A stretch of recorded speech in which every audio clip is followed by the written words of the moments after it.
and thank you for joining us for the celebration of 50 years of Oziana, the publication of the International Wizard of Oz Club, written by our members and friends.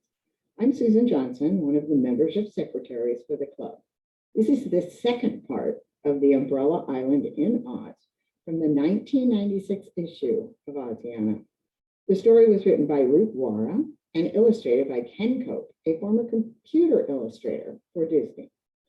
In the first part of the sequel to Speedy and Oz, Ivan Mountbank, a carnival showman who operates a dishonest Wheel of Fortune game, manages to reach Umbrella Island while escaping from the sheriff who has caught him cheating the carnival goers.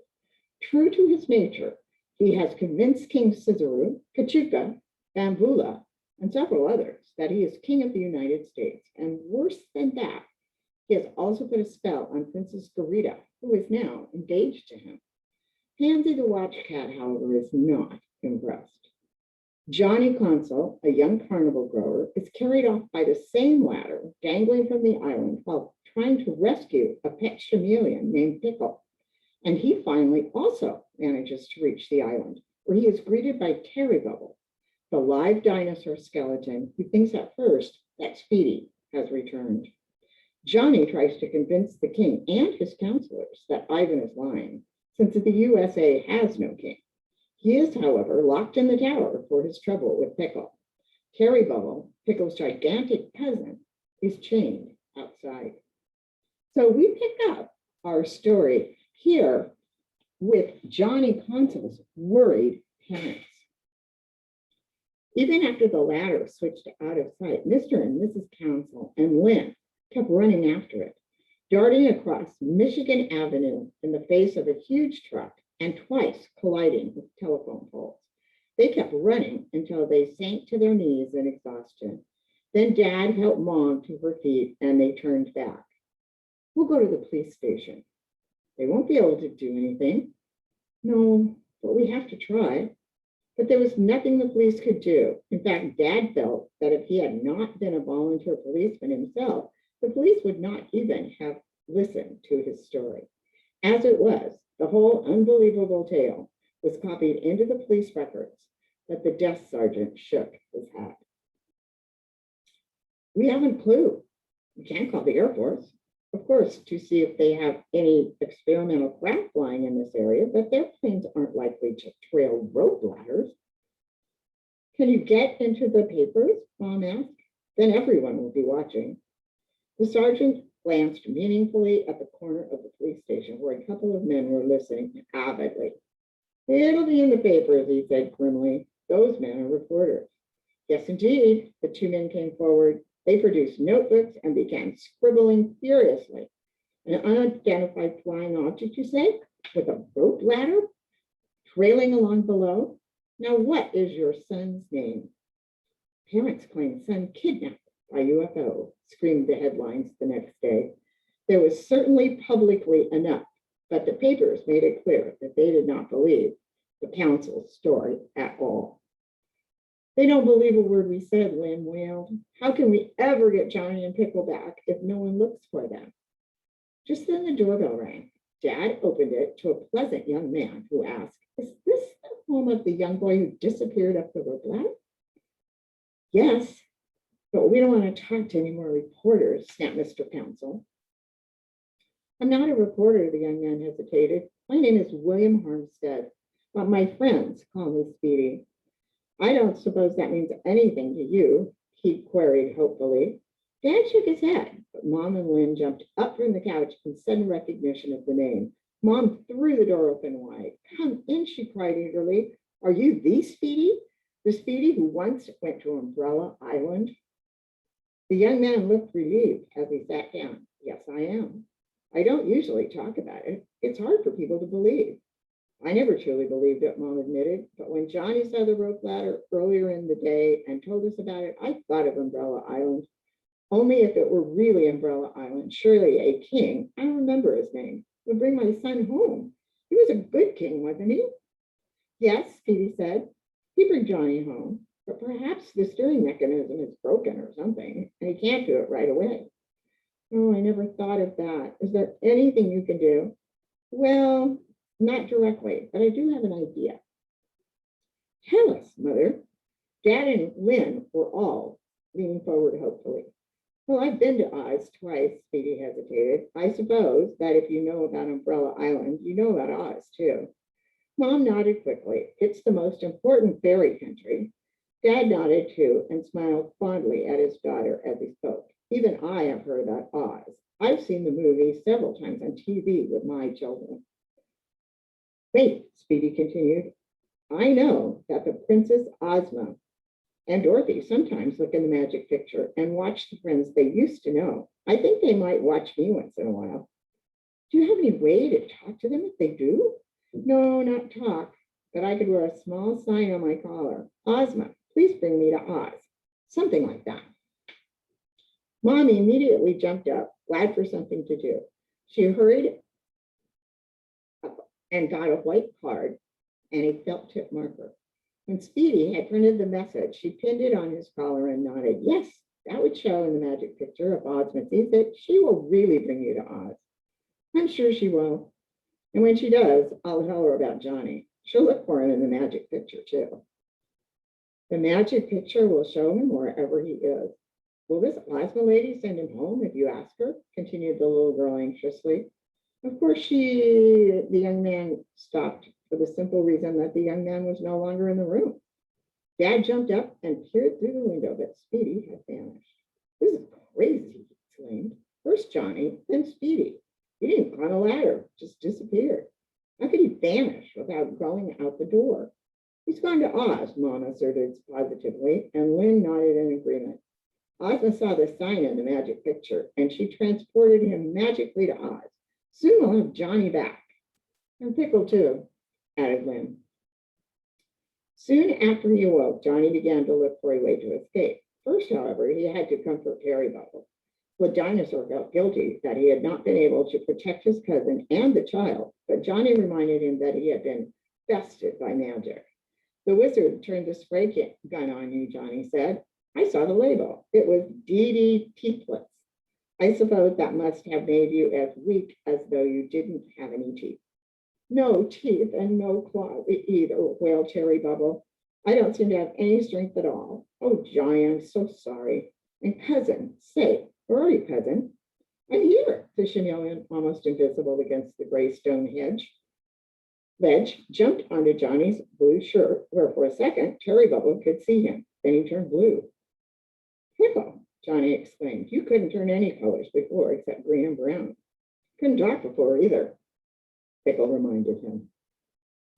I suppose it comes with being in a magic country, Johnny mused. Suddenly he looked at Pickle with new interest. Pickle, you are almost invisible. Also, you are small enough to get through the bars, and you can climb down the walls too. In fact, Pickle, you can go for help.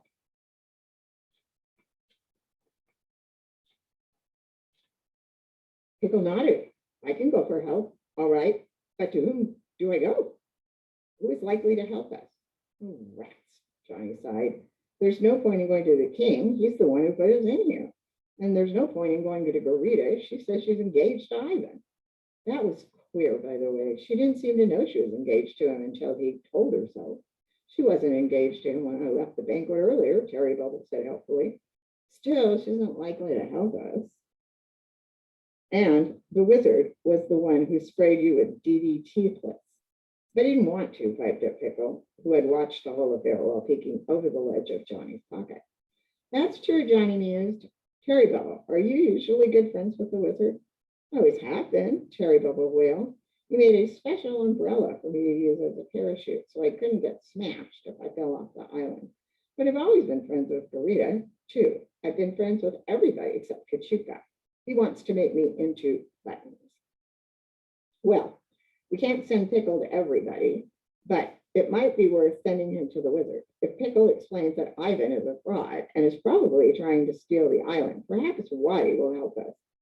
I hear footsteps, Pickle squeaked. Someone is trying to let us out. Sure enough, there was a confused trampling on the stairs. Suddenly, the door of their cell was thrown open. However, it was not Sizzler or Waddy to tell them they were being freed. Instead, there stood Kachuka. Johnny rushed forward, but Kachuka waved him back contemptuously. I brought you some company, he sniffed. Kindly make way. The guards stepped forward and thrust another figure into their cell. Before Johnny could even attempt to push his way through the door, Kachika slammed and locked it with a loud trampling. He and the guards descended the tower. The newcomer had fallen in a heap on the floor. Johnny advanced and helped him pull himself together. To Johnny's surprise, it was the Wizard of Umbrella Island himself. It was the very man to whom they had intended to send Pickle. Waddy stood up, but he seemed strangely weak. That Ivan, panted weakly. He sprayed me with my own DDT fluid. Terry Bubble, peering into the window, rumbled with appreciation. Serves you right, he said. Now you know how I felt. Waddy held out his hands toward the dinosaur. Terry Bubble, my old friend, I'm so sorry. I never meant to hurt you, but Scizoroo is my king. The DDT fluid is uncomfortable, I admit, but it's temporary and not really dangerous to your health. I thought if that a few hours in the tower wouldn't hurt anyone either, and it would give you a chance to make Scizoroo see reason. And did it? Johnny was not really asking. If Scizoroo had seen reason, Johnny figured he'd be free by now. No, wailed Waddy. The only thing I got a chance to do was to find out how King Ivan that is, I suppose he wasn't really a king, got Scizoroo and Garita to agree to everything he wanted. And how did he? He used my own bottle of Agree Filtrate. It's obsolete magic, but it still works.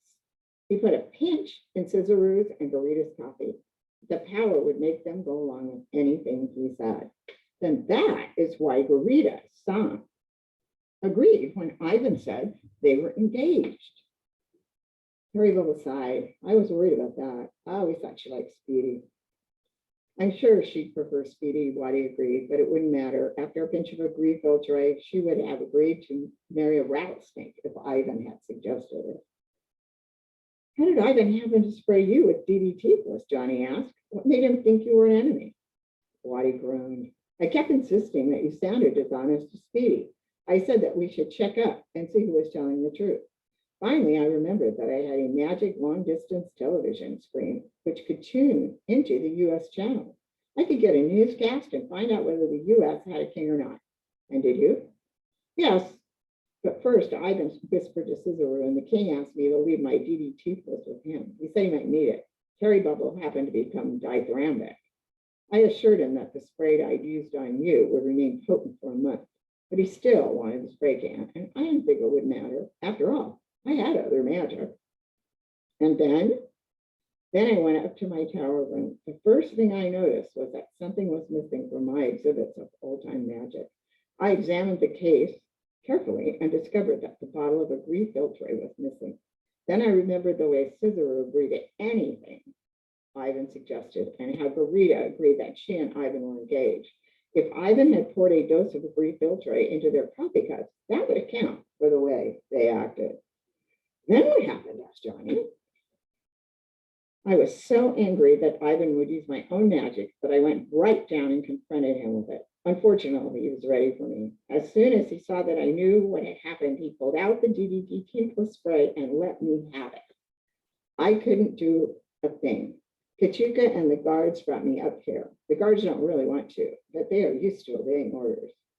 Johnny sighed. I wish you hadn't let them know that you'd found him out. We were going to send Pickle to you for help, but now we can't.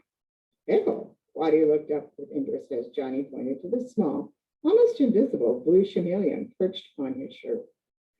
Cousin Pickle can squeeze through the bars, explained Terry Bubble. We were going to send him to you, Johnny explained, to try to talk you around to our side and get you to use your magic for us. Well, I'm on your side now, Waddy said, but I'm not in a position to use my magic for you. Wait a minute, he paused, and Terry Bubble, looking through the barred window, seemed to brighten at the same time. Pansy, they both exclaimed. Pansy? Asked Johnny curiously. King Scizoroo's cat, Waddy explained. Now that I'm looking up, Pansy's the brightest being around Umbrella Island. Suppose I think up some magic that will help us. You can send Pickle to Pansy, and perhaps the two of them can get into my apartment and bring what we need. That would be wonderful, Johnny exclaimed. Pickle, resting on Johnny's shoulder, nodded his head and said, tell me what you want. Waddy thought for a moment. I've been working on spray cans lately. I have one which will turn iron bars into wax, and another which puts people to sleep. Those sound good, Johnny said. The first will get us out of here. The second will put Ivan to sleep. You understand, Pickle? Wadi explained. It's Pansy to whom you must go. Cicero's watch cat. She's the only one who's likely to help us. A cat? Pickle said unenthusiastically. Well, I'll try. The chameleon slipped easily through the bars of the window and down the wall. Johnny and Waddy, unable to put their hands through the bars, soon lost track of him, but Cherry Bubble reported. Cousin has gone through the window of the throne room. Pansy's inside, sleeping on Cicero's throne. Cousin is scooting over the gray floor, and he's turned gray to match. Now he's climbing the gold throne, so he's turned gold. Is he talking to Pansy? He just woke her up. Oh no. Cherry Bubble, what's happening? Cousin is just the size of a mouse, and Pansy likes to chase mice. Now she's chasing Pickle. Pickle was our only hope, exclaimed Johnny. Well, our only hope just got chased under the throne. Cherry Bubble reported Pansy went under it after him. I can't see either of them. Then Cherry Bubble groaned. What's happened now? Asked Waddy and Johnny in unison. Pansy just came out from under the throne. There's no sign of Cousin, and Pansy is licking her chops. It was not Ozma who made Speedy vanish from the console home in Michigan. It was Dorothy. Ozma had gone to visit Glenda, but she had left both the magic picture and the magic belt behind so that Dorothy would be able to use them if something happened to threaten the security of the country. Nothing had, but Dorothy was bored. She asked the magic picker to show her all her old friends. The picture, happy to oblige, passed from Pompa and Peg and Pumperdink to Polychrome, frolicking on her rainbow to Captain Salt, halfway across the Nonestic Ocean. Then it switched to Dorothy's unfairy friends and showed her Peter, now a grown man in Philadelphia, and Speedy. Dorothy gasped when she saw Speedy's picture. He was wearing a note on his collar which read, Ozma, please bring me to Oz. Dorothy ran quickly to get the magic belt. Without stopping to wonder what might be the trouble, she was Speedy to the Emerald City. Dorothy, Speedy clasped her hands in relief. I'm so glad you saw my note. An American boy named Johnny Consul is in trouble. Dorothy, who was formerly an American herself, leaned forward with interest. Is he a friend of yours? Not exactly, but I have reason to think that he climbed aboard Umbrella Island and everyone on the island is a friend of mine, except perhaps Katuko. How did you find out about it? It was in the newspaper, and I went to see his parents. Johnny climbed a rope ladder, which was dangling from the island. Something big and black in the sky, and it was much bigger than a balloon or a dirigible, so it must have been the island. Dorothy nodded. That sounds like Umbrella Island, all right. His parents and sister are frantic. His mother has read about Umbrella Island, and she can't understand why, if that's where Johnny is, Cicero and Waddy don't send him back. I can't understand it either. Turning toward the magic picture, Dorothy demanded, show me Johnny Consul. The magic picture formed the scene slowly, as though reluctant to picture such a dreadful occurrence. It was clear, however, that Johnny was behind bars. Furthermore, he was not alone. Waddy and Cherry Bubble, Speedy exclaimed. Waddy's in jail too, and Cherry Bubble is chained to the bars? Something is terribly wrong. Don't worry, Dorothy, soothed him. Ozma lent me her magic belt.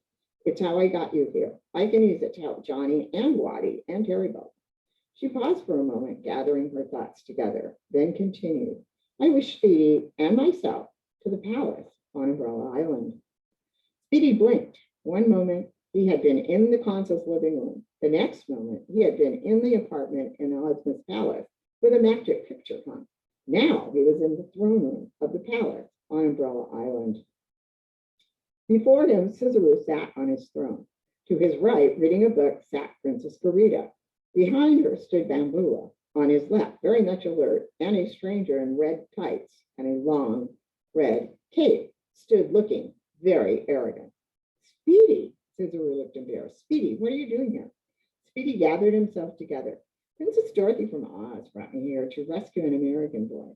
We looked into the magic picture, Cicero, and it looked as though you have him in jail, and Waddy and Cherry Bubble. Is that true? All the time he spoke to Cicero, he kept stealing glances at Garita. Garita's face had lit up when she first saw Speedy, but then she looked at Ivan. Ivan glared at her. Garita returned unhappily to her book. Cicero looked worriedly at Ivan. Receiving a nod, he squared his shoulders and turned back toward Speedy. Of course I have him in jail. They committed treason. They denied the rule of King Ivan I of America. King Ivan, Speedy gasped. He followed Scissoroo's glance toward the colorfully dressed young man beside him. What do you mean? They denied his rule. Of course they denied his rule. There isn't any king in the U.S. Cicero straightened up, shocked. You mean you too deny your king? I don't have any king. Then you too are a Watergator. Guards, take him to the tower. Dorothy gulped. It's all up to me, she thought. She tried to phrase a wish which would take them all of those in trouble. I wish Johnny, Waddy, Terry, Bubble, Speedy, and myself all back to the Emerald City. Dorothy held her breath for a moment, waiting for the rush of air which would take them to the Emerald City. However, there was no rush of air, and Dorothy looked about worriedly. She was still in Scissoroo's throne room. Perhaps the magic belt would not transport so many at once. She tried again. I wish myself in the Emerald City. Still, there was no change, and Dorothy gasped. The veil had never failed her before. Ivan stood up and motioned for the guards. Take them both to the tower. King Ivan, protested Bambula. We can't put Princess Dorothy in jail. Why? She isn't a princess of Abella Island, is she? No. But Ozma won't like it if we put Princess Dorothy in jail, and Ozma's way powerful. Cicero looked worried. Ivan interrupted Cicero quickly. Does Ozma know that you're here? Demanded the tricky fellow. No, Dorothy replied truthfully. Ozma's away, visiting Glinda, but she's sure to return soon and Bonnie gone.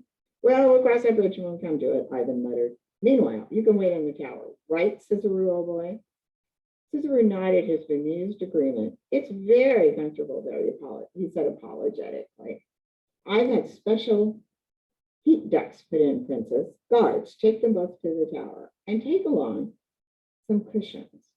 Gasping indignantly, Dorothy and Speedy were taken up the circular stairway and thrust into the tower dungeon. The guards pushed several pillows through the bars after them and then tramped back down the stairs. Speedy, Waddy exclaimed. Princess Dorothy? Oh, now I have any hope left. How could Ivan possibly overcome Princess Dorothy? I'm sure I don't know, Dorothy exclaimed indignantly. I brought Speedy to Oz with Ozma's magic belt. Then I wished us both here.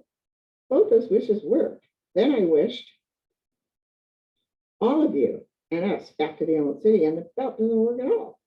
I know what the trouble is, Johnny said shyly. You aren't wearing the belt. Dorothy clapped her hands to her waist. Why, where could it have gone? I was certainly wearing it in the Emerald City when I wished Speedy and myself there. It must have fallen off. Perhaps the clasp wasn't fastened properly, and the wind blew it off while you were being transported to Umbrella Island.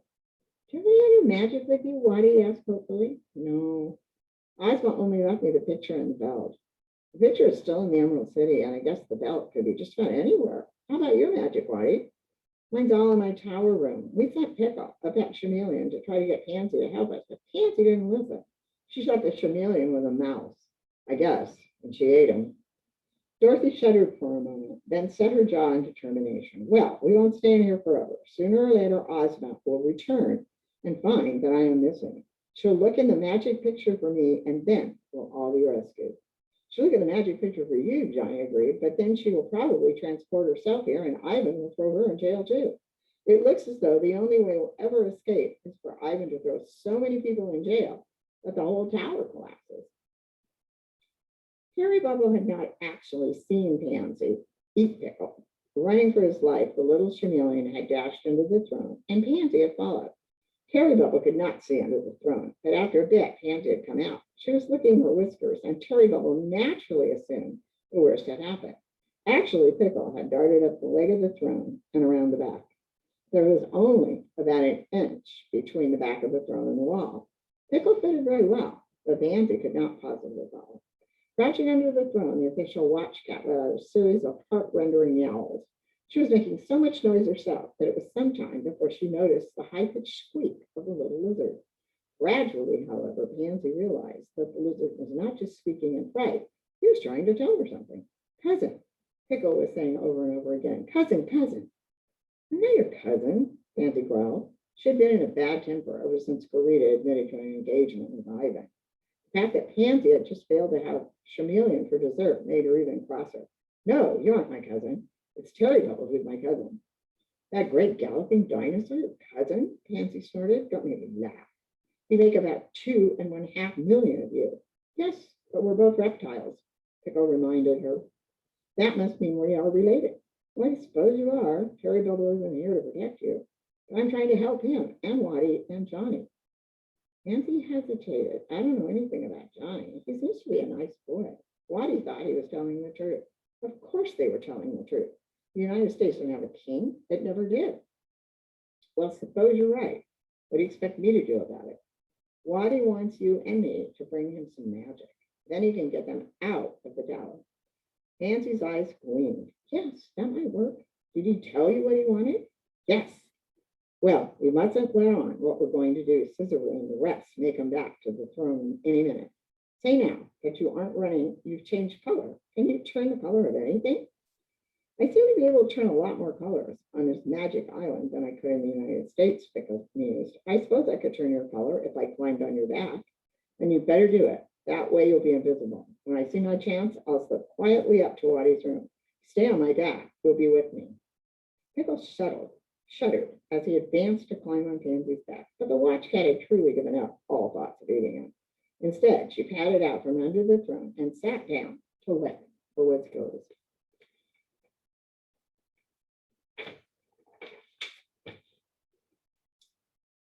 It was this gesture which Terry Bubble had seen.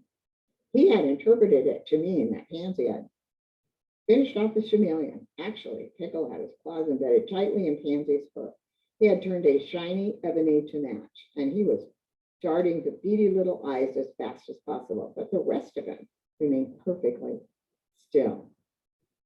While Pansy and Pickle had been coming to an agreement, Ivan and Kachuka had come into the room and were standing in the window talking earnestly.